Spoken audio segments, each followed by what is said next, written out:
So to me, good bilingual teaching is every student in the classroom said one thing in English. One of the main goals of the Bilingual 2030 policy is to promote speaking and writing skills among students. And I think, for me, speaking is a priority across all subjects. Because, for example, in PE, we wouldn't expect writing to be happening as much as in perhaps other subjects. So I think if the rule is every student says at least one thing in English during the class period, then I think that's a good rule of thumb for a good bilingual class to me.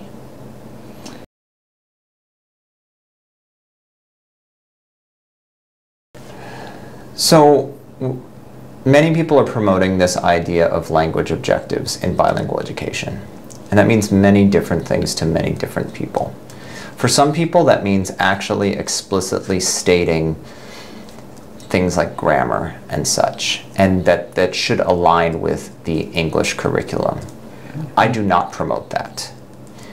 I use the term language objectives so that I stay consistent with my colleagues, but when I tell my students about this, I refer to them as communication objectives, not language objectives. And so if your question is, do I think a class should have a communication objective, that is, a goal for what the students should be talking about, then yes, I believe that would be an element of a good bilingual class. So your follow-up question probably is going to be, so what is a good communication objective? Yes. Yeah.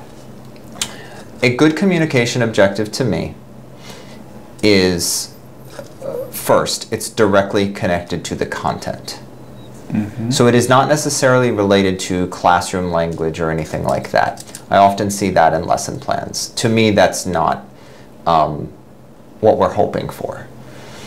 So for example, if in a PE class, let's say you teach 3 types of passes, maybe a bounce pass, a chest pass, and I ran out of passes, but we'd want students to communicate something about those passes. If your content goal is 3 types of passes, students will be able to demonstrate 3 types of passes. Then what we want is for them to communicate something about those passes. For example, maybe they pass and they say, I did a chest pass, or I did a bounce pass. Something like that. It's simple as that, but it has to be tied to the content. It cannot just be language for the sake of language. That is what I'm most concerned about when I hear others promote language objectives. And that's why I prefer communication objectives. Communication about the content that you are teaching.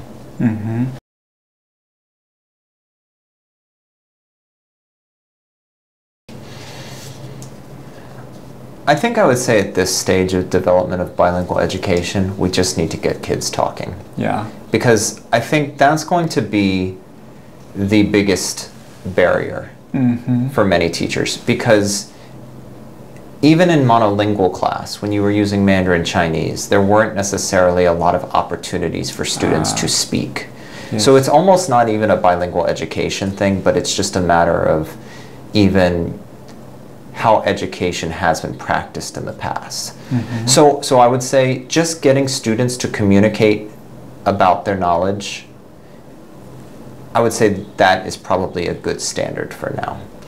But I think probably the question that comes to mind when people hear that is, well, students don't speak English, what are we going to do?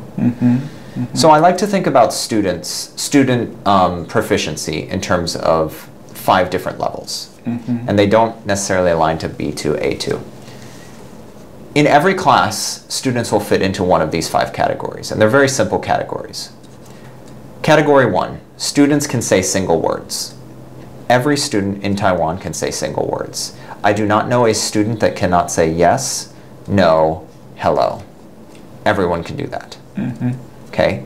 Now, that may be all they can do, and so you'll have to build from that. But then there are going to be other students that can say things like ball, basketball, run, They may have a few more words. Those are students at the word level. So when you get them to communicate, you want to encourage them to use words when they communicate. The next level is going to be the phrase level. Students can say one single phrase. For example, maybe they say, I passed the ball. Maybe that's the level they are. They can't say multiple phrases, multiple sentences, but they can give you one phrase. So for those students, communication means you get them to say a phrase. Then the next levels are going to grow. There's the third level, students can say simple sentences, several simple sentences. I passed the ball to Jerry. The pass was a bounce pass, something like that. And then there's going to be the next level, several sentences that have sentence variety. I passed the ball and used a bounce pass. It went to my friend because he was at the basket. So getting more complicated sentences, that's a level 4. And then level 5 is they can just speak, kind of like I'm speaking now, just fairly free. Most teachers aren't going to have to worry about the level 5, probably. You're going to have one student in your class. In the major cities, every class has one student that will talk and show off his English, probably a level 5. But for most teachers, they're going to be worrying about the level 1, 2, and 3. And encouraging students to communicate within their level and trying to get them up to the next level. So for example, if you have students at the word level, maybe you want to try to push them to give a short sentence. I think that would be the next level or the next stage of bilingual education though. Right now, just get the kids talking. Okay. That's what I would say. Just get the kids talking, and then we can move up on how to push from one stage to another.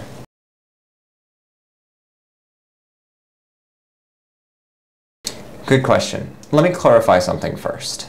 So I think communicating about the content is the ultimate goal. But I do want to clarify that some schools and some teachers may not, if they're just beginning bilingual education, they may not be ready for that. Okay. So I want those teachers to have that as the ultimate goal, but maybe they start with the classroom language because that's all anyone's comfortable with. Yeah. I don't want that to be the stopping point though. And I do, even beginner teachers, I think they have to have that ultimate goal of, my ultimate goal is for them to communicate about content. Yep. Although today that might not happen because we're not there yet. Yep. So take what I've said like within context. Yes. Okay. Yes. So then how to decide what to talk about, what to communicate about. Yeah. Look at your content objective and ask, what can students say about this? So it's very important if teachers are not writing content objectives first, and if they're not used to writing content objectives, for example, maybe they just use their textbook and they go through the pages without a clear content objective. I think it's going to be very hard to do bilingual education that way. You have to have a clear content objective. What will students be able to do at the end of this class period? Because if you don't have that, you cannot create your communication objective. It has to start with that content objective. This is what students will do, and then you ask yourself, okay, what can they say about that?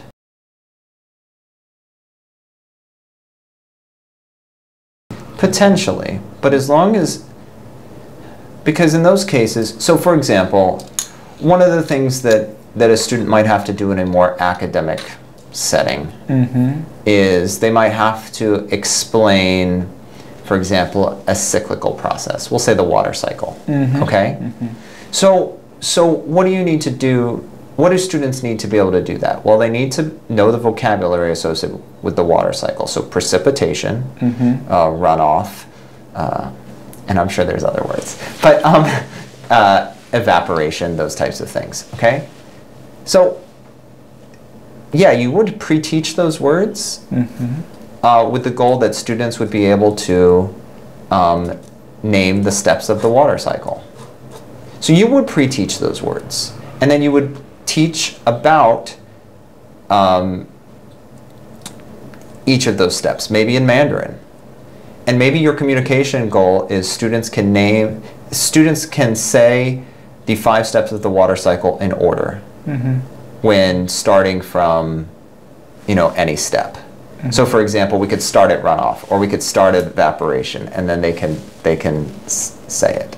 Maybe that's your goal. Yeah. In that case, yeah, you would probably want to pre-teach. But the language outside the vocabulary to do that is fairly simple. The first step is, the second step is, the third step is. And those that realize how language works will tell you that in the sciences, it's usually X is Y. X has Y. Yes. You don't actually need very complicated language to express things about science, at least at the junior high school level. Of course, what they do at university gets substantially more complex. But in terms of the bilingual teacher, you can do a lot with X is Y, X has Y. Well, there's still more to talk about, but I think that's enough for now. So cool. I'm really looking forward to maybe next talk. Cool. Yeah. Thank you for this conversation. Thank you.